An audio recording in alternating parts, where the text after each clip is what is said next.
Hello ಎಲ್ಲರಿಗೂ ನಮಸ್ತೆ. ಭಕ್ತಿ ಭಂಡಾರ ಯೂಟ್ಯೂಬ್ ಚಾನಲ್ಗೆ ತಮಗೆಲ್ಲ ಸ್ವಾಗತ. ಫ್ರೆಂಡ್ಸ್, ಇವತ್ತಿನ ವಿಷಯದಲ್ಲಿ ನಮ್ಮ ಮನೆ ಮುಂದೆ ಯಾಕೆ ರಂಗೋಲಿಯನ್ನು ಹಾಕಬೇಕು, ಹೀಗೆ ರಂಗೋಲಿಯನ್ನು ಹಾಕೋದ್ರಿಂದ ಏನು ಪ್ರಯೋಜನ, ಮನೆ ಮುಂದೆ ರಂಗೋಲಿ ಹಾಕಿದ್ರೆ ನೋಡೋದಕ್ಕೆ ಚೆನ್ನಾಗಿರಲಿ ಅನ್ನೋದಕ್ಕೋಸ್ಕರ ರಂಗೋಲಿ ಹಾಕ್ತಾರಾ ಅಥವಾ ಏನಾದರೂ ಇದರಿಂದ ನಮಗೆ ಪ್ರಯೋಜನ ಇದೆಯಾ ಅಂತ ಸಿಂಪಲ್ಲಾಗಿ ಇವತ್ತಿನ ವಿಡಿಯೋದಲ್ಲಿ ತಿಳಿಸ್ಕೊಡ್ತಾ ಇದ್ದೀನಿ. ವಿಡಿಯೋನ ಎಲ್ಲೂ ಸ್ಕಿಪ್ ಮಾಡಿಬಿಡಿ, ಕೊನೆ ತನಕ ವಿಡಿಯೋನ ನೋಡಿ. ರಂಗೋಲಿ ಅಂದಿದ ತಕ್ಷಣ ನಮಗೆಲ್ಲ ಜ್ಞಾಪಕ ಬರೋದು ಹಬ್ಬಗಳಲ್ಲಿ ಮನೆ ಮುಂದೆ ಆ, ಹಳ್ಳಿಗಳಲ್ಲಿ, ಅದರಲ್ಲೂ ಹಳ್ಳಿಗಳಲ್ಲಿ ಸಗಣಿಯಿಂದ ಸಾರಿಸಿ ರಂಗೋಲಿ ಹಾಕ್ತಿದ್ರು.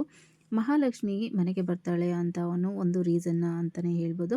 ಈ ಥರ ಸಗಣಿಯಿಂದ ಸಾರಿಸಿ ರಂಗೋಲಿ ಹಾಕಿದರೆ ಲಕ್ಷ್ಮೀನಾರಾಯಣ ಸಮೇತ ಮನೆಗೆ ಬರ್ತಾರೆ ಅಂತ ಒಂದು ನಂಬಿಕೆ ಕೂಡ ಇದೆ. ಹಾಗೆ ತುಂಬ ಹಿಂದಿನ ಕಾಲದಲ್ಲಿ ಈಗಿನ ಥರ ಸಿಮೆಂಟ್, ಟೈಲ್ಸ್, ಮಾರ್ಬಲ್ ಅಂತ ಏನೂ ಇರಲಿಲ್ಲ. ಅಂದರೆ ಸಾಮಾನ್ಯ ಜನರ ಕೈಯಲ್ಲಿ ಅದನ್ನೆಲ್ಲ ಮಾಡ್ಕೊಳ್ಳೋದಕ್ಕೆ ಆಗ್ತಾ ಇರಲಿಲ್ಲ. ಹಾಗಾಗಿ ಸಗಣಿಯಿಂದ ಸಾರಿಸಿ ರಂಗೋಲಿನ ಹಾಕ್ತಿದ್ರು ಅಂತಲೇ ಹೇಳ್ಬೋದು. ಹಾಗೆ ಸಿಮೆಂಟ್ ನೆಲ ಆದರೂ ತೊಳೆದು ಒಂದು ಚಿಕ್ಕ ಪುಟ್ಟ ರಂಗೋಲಿ ಆದರೂ ಹಾಕ್ತಿದ್ರು. ಹಬ್ಬಗಳಲ್ಲಿ ರಂಗೋಲಿ ಮೇಲೆ ಸಗಣಿಯಿಂದ ಗಣಪತಿನ ಮಾಡಿ ಅದಕ್ಕೆ ಸ್ವಲ್ಪ ಗರಿಕೆಯನ್ನು ಇಟ್ಟು, ಚೆಂಡು ಹೂವು ಇಟ್ಟು, ಹಾಗೆ ಅದನ್ನು ಪೂಜೆ ಕೂಡ ಮಾಡ್ತಿದ್ರು ಅಂತಲೇ ಹೇಳ್ಬೋದು. ಹಾಗೆ ಒಂದೊಂದು ಹಬ್ಬಕ್ಕೆ ಒಂದೊಂದು ಥರ ರಂಗೋಲಿನ ಬಿಡ್ತಾರೆ. ಅಂದರೆ ನೋಡಿ, ಈಗ ಹೋಮ ಮಾಡುವಾಗ ಒಂಥರ ರಂಗೋಲಿನ ಬಿಡಿಸ್ತಾರೆ, ಗೃಹ ಪ್ರವೇಶಕ್ಕೆ ಒಂಥರ ರಂಗೋಲಿನ ಬಿಡಿಸ್ತಾರೆ. ಈಗ ಗಣಪತಿ ಹೋಮ ಅಂದರೆ ಅದರದ್ದೇ ಆದ ಒಂದು ರಂಗೋಲಿ ಇರುತ್ತೆ. ದೇವಿ ಹೋಮ ಅಂದರೆ ಅದಕ್ಕೆ ಆದ ಒಂದು ನಿರ್ದಿಷ್ಟವಾದಂತಹ ರಂಗೋಲಿ ಇರುತ್ತೆ. ಅದರದ್ದೇ ಆದ ರಂಗೋಲಿಗಳನ್ನು ಅವರೇ ಬಿಡಿಸ್ತಾರೆ. ಅದರಲ್ಲೂ ರಂಗೋಲಿಗಳಲ್ಲಿ ಬೇರೆ ಬೇರೆ ರಂಗೋಲಿಗಳಿವೆ.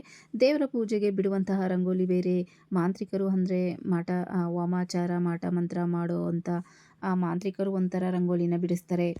ಅಂದರೆ ನಾವು ಇಲ್ಲಿ ಏನನ್ನು ತಿಳ್ಕೊಳ್ಬೇಕು ಅಂದರೆ, ಈ ಶೇಪ್ಗೆ ಏನೋ ಒಂದು ಅರ್ಥ ಇದೆ, ಏನೋ ಒಂದು ಮಹತ್ವ ಇದೆ. ಇಲ್ಲ ಅಂದರೆ ಅವರು ರಂಗೋಲಿ ಯಾಕೆ ಈ ಥರ ಬಿಡಿಸ್ತಿದ್ರು, ಹಾಗೆ ಪೂಜೆಗಳಲ್ಲಿ ರಂಗೋಲಿಗೆ ಯಾಕೆ ಅಷ್ಟೊಂದು ಮಹತ್ವವನ್ನು ಕೊಡ್ತೀರಿ ಅಂತ ನೋಡೋದಾದರೆ, ನಾವು ಸೈಂಟಿಫಿಕ್ ದೃಷ್ಟಿಕೋನದಲ್ಲಿ ನೋಡೋದಾದರೆ ನಮ್ಮ ಹಿರಿಯರು ನಮಗೆ ಏನೋ ಒಂದು ಸಂಪ್ರದಾಯವನ್ನು ಕೊಟ್ಟಿದ್ದಾರೆ.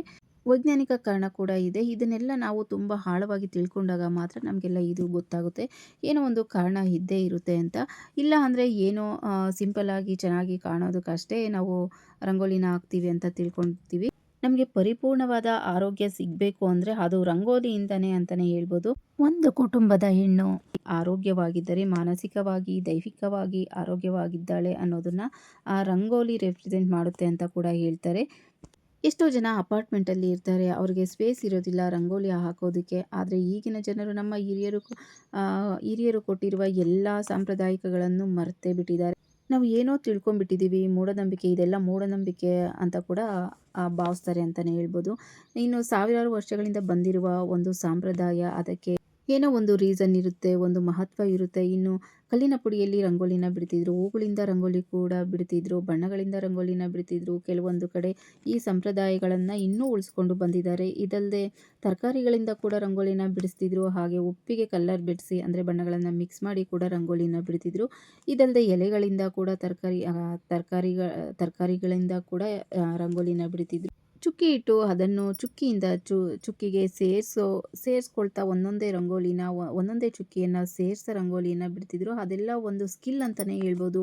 ಒಂದು ಹೆಣ್ಣು ಮನೆಯಲ್ಲಿ ಎಷ್ಟು ಅಚ್ಚುಕಟ್ಟಾಗಿ ಮನೆಯನ್ನು ನಿಭಾಯಿಸ್ತಾಳೆ ಅಂತ ಮನೆಯ ಮುಂದೆ ಇರುವ ರಂಗೋಲಿನ ನೋಡಿ ಹೇಳ್ಬಹುದು ಅಂತಲೇ ಹೇಳಿದ್ದಾರೆ. ಅಂದರೆ ಮನೆ ಮುಂದೆ ರಂಗೋಲಿನ ಎಷ್ಟು ನೀಟಾಗಿ ಹಾಕಿರ್ತಾರೋ ಅಷ್ಟು ಚೆನ್ನಾಗಿ ಸಂಸಾರನ ನಿಭಾಯಿಸ್ಕೊಂಡು ಹೋಗ್ತಾಳೆ ಆ ಮನೆಯ ಮಹಿಳೆ ಅಂತ ಹೇಳ್ತಾರೆ. ಅಂಕು ಡೊಂಕಾಗಿದ್ದರೆ ಅದು ಸಂಸಾರ ಅಷ್ಟೇ ಅಂಕು ಡೊಂಕಾಗಿರುತ್ತೆ ಅಂತ ಕೂಡ ಹೇಳ್ತಾರೆ. ಇನ್ನು ಹಿಂದಿನ ಕಾಲದಲ್ಲಿ ಪ್ರಕೃತಿಯಲ್ಲಿ ಇರುವ ಸಣ್ಣ ಪುಟ್ಟ ಜೀವಿಗಳನ್ನು ಕೂಡ ಪ್ರೀತಿಸ್ತಿದ್ರು. ಅಂದರೆ ಅಕ್ಕಿ ಪುಡಿಯಿಂದ ರಂಗೋಲಿನ ಹಾಕ್ಸ್ತಿದ್ರು. ಮುಂಚೆ ಅಂದರೆ ಹಳೆ ಕಾಲದಲ್ಲಿ ಅಕ್ಕಿ ಹಿಟ್ಟಿನಿಂದ ರಂಗೋಲಿನ ಮನೆ ಮುಂದೆ ಬಿಡ್ತಿದ್ರು. ಯಾಕೆ ಅಂದರೆ ಆ ಸಣ್ಣ ಪುಟ್ಟ ಜೀವಿಗಳು, ಅಂದರೆ ಪ್ರಕೃತಿಯಲ್ಲಿರುವಂತಹ ಸಣ್ಣ ಪುಟ್ಟ ಜೀವಿಗಳು, ಇರುವೆ, ಗುಬ್ಬಚ್ಚಿ, ಈ ಥರ ಜೀವಿಗಳು ಬಂದು ಅದನ್ನು ತಿನ್ನಲಿ, ನಮ್ಮಿಂದ ಏನಾದರೂ ಅದಕ್ಕೆ ಸಹಾಯ ಆಗಲಿ. ಅಕ್ಕಿ ಹಿಟ್ಟಿನಿಂದ ರಂಗೋಲಿ ಹಾಕಿದ್ರೆ ಎಲ್ಲ ಸಣ್ಣ ಪುಟ್ಟ ಪ್ರಾಣಿಗಳು, ಕ್ರಿಮಿಗಳು ಎಲ್ಲ ನಮ್ಮ ಮನೆಯಲ್ಲಿ ಆಹಾರವನ್ನು ತಿನ್ನುತ್ತೆ ಅನ್ನೋ ನಂಬಿಕೆಯಿಂದ ಕೂಡ ಅಕ್ಕಿ ಹಿಟ್ಟಿನಿಂದ ರಂಗೋಲಿ ಹಾಕ್ತಿದ್ರು ಅಂತಲೇ ಹೇಳ್ತಾರೆ. ಇನ್ನು ರಂಗೋಲಿ ಹಾಕೋದ್ರಿಂದ ಅಂದರೆ ಮಹಿಳೆಯರು ಮಾನಸಿಕವಾಗಿ, ದೈಹಿಕವಾಗಿ, ಲೈಂಗಿಕವಾಗಿ, ಸಾಮಾಜಿಕವಾಗಿ, ಹಾಗೆ ಆಧ್ಯಾತ್ಮಿಕವಾಗಿ ಕೂಡ ಆರೋಗ್ಯವನ್ನು ಕಾಪಾಡ್ಕೊಳ್ಬೋದು ಅಂತಲೇ ಹೇಳ್ತಾರೆ. ಇದರಲ್ಲೆಲ್ಲ ರಂಗೋಲಿ ಪ್ರಮುಖ ಪಾತ್ರ ವಹಿಸುತ್ತೆ. ರಂಗೋಲಿ ಹಾಕುವಾಗ ವಿವಿಧ ಭಂಗಿಗಳಲ್ಲಿ ಹಾಕ್ತೀವಿ. ಅಂದರೆ ಬಗ್ಗಿ ರಂಗೋಲಿನ ಹಾಕೋದು, ಕಾಲನ್ನು ಅಗಲ ಮಾಡಿಕೊಂಡು ರಂಗೋಲಿನ ಹಾಕೋದು, ಹಾಗೆ ಕೈಯಲ್ಲಿ ಗಟ್ಟಿಯಾಗಿ ರಂಗೋಲಿ ಪುಡಿಯನ್ನು ಹಿಡಿದು ರಂಗೋಲಿನ ಹಾಕೋದು, ಹಾಗೆ ಚುಕ್ಕಿ ಇಟ್ಟು ರಂಗೋಲಿ ಹಾಕುವಾಗ ನಮ್ಮ ಮೈಂಡ್ ಎಲ್ಲ ಅಲ್ಲೇ ಒಂದು ಸ್ಥೀಮಿತವಾಗಿ ಇರುತ್ತೆ. ಕಾನ್ಸಂಟ್ರೇಷನ್ ಎಲ್ಲ ರಂಗೋಲಿ ಮೇಲೇನೆ ಹೋಗುತ್ತೆ. ಹಾಗಾಗಿ ನಮ್ಮ ಮೈಂಡು ಕೂಡ ಶಾರ್ಪ್ ಆಗುತ್ತೆ. ಒಂದೊಂದು ಕಡೆ ಕುಳಿತುಕೊಂಡು ರಂಗೋಲಿನ ಹಾಕ್ತೀವಿ, ಇನ್ನೊಂದು ಕಡೆ ಬಗ್ಕೊಂಡು ರಂಗೋಲಿನ ಹಾಕ್ತೀವಿ. ಈ ಥರ ಎಲ್ಲ ಮಾಡಿದಾಗ ನಮ್ಮ ಫುಲ್ಲು ಬಾಡಿಗೆ ಎಕ್ಸರ್ಸೈಸ್ ಆಗುತ್ತೆ ಅಂತಲೇ ಹೇಳ್ಬೋದು. ಹಾಗೆ ನಮ್ಮ ಫುಲ್ ಬಾಡಿ ಎಲ್ಲ ನರ್ವ್ಸು ಆ್ಯಕ್ಟಿವ್ ಆಗುತ್ತೆ ಅಂತ ಕೂಡ ಹೇಳ್ಬೋದು. ಇದರಿಂದ ಆರೋಗ್ಯ ವೃದ್ಧಿ ಆಗುತ್ತೆ ಅಂತ. ಹಾಗಾಗಿ ಆ ರಂಗೋಲಿ ಹಾಕೋದ್ರಿಂದ ಆರೋಗ್ಯನೂ ಚೆನ್ನಾಗಿರುತ್ತೆ ಅಂತಲೇ ಹೇಳ್ತಾರೆ. ಅದಲ್ಲದೆ ಮನೆ ಮುಂದೆ ಬೇರೆ ಬೇರೆ ಆಕೃತಿಯಲ್ಲಿ ರಂಗೋಲಿಗಳನ್ನು ಹಾಕಿದಾಗ ಅದು ಕಾಸ್ಮಿಕ್ ಎನರ್ಜಿಯನ್ನು ಹಿಡಿದಿಟ್ಟುಕೊಳ್ಳುವ ಒಂದು ಶಕ್ತಿ ಇರೋದ್ರಿಂದ ಅಲ್ಲಿ ನೆಗೆಟಿವ್ ಎನರ್ಜಿ ಇರೋದಿಲ್ಲ. ಹಾಗಾಗಿ ಮನೆಯ ಮುಂದೆ ರಂಗೋಲಿ ಹಾಕಬೇಕು ಅಂತ ಹೇಳ್ತಾರೆ. ಹಾಗೆ ಮನೆಯ ಯಜಮಾನರು ಹೊರಗಡೆ ಹೋಗುವಾಗ ಪಾಸಿಟಿವ್ ಎನರ್ಜಿನ ತಗೊಂಡು ಹೋಗಲಿ ಅಂತ ಕೂಡ. ಅದೇ ರೀತಿ ಯಾರೋ ಒಬ್ಬರು ನೆಗೆಟಿವ್ ಇರುವಂತಹ ವ್ಯಕ್ತಿ ಅದನ್ನು ದಾಟಿಕೊಂಡು ಒಳಗಡೆ ಅಂದರೆ ಮನೆ ಒಳಗಡೆ ಬಂದಾಗ ಆ ನೆಗೆಟಿವ್ ಎನರ್ಜಿಯನ್ನು ಅದು ಅಲ್ಲೇ ಸೆಳೆದುಕೊಳ್ಳುತ್ತಾ, ಹಾಗೆ ಮನುಷ್ಯನಲ್ಲಿ ಪಾಸಿಟಿವಿಟಿ ಬಂದು ಅವರು ಒಳಗೆ ಬಂದಾಗ ಏನೂ ಆಗಲ್ಲ ಅನ್ನೋ ನಂಬಿಕೆ ಕೂಡ ಇದೆ. ಹಾಗೆ ಕೆಲವೊಂದು ಆಕೃತಿಗಳನ್ನು ಮನೆಯ ಮುಂದೆ ಹಾಕಿದಾಗ ಅದು ಒಂದು ಮನೆಗೆ ಕಾಸ್ಮಿಕ್ ಎನರ್ಜಿಯನ್ನು ಟ್ರ್ಯಾಕ್ ಮಾಡುತ್ತೆ ಅಂತ. ಹಾಗೆ ಮನೆ ಸುತ್ತ ಪ್ರೊಟೆಕ್ಷನ್ ಕೊಡುತ್ತೆ. ಹೀಗಾಗಿ ಮನೆ ಮುಂದೆ ರಂಗೋಲಿಯನ್ನು ಹಾಕಬೇಕು.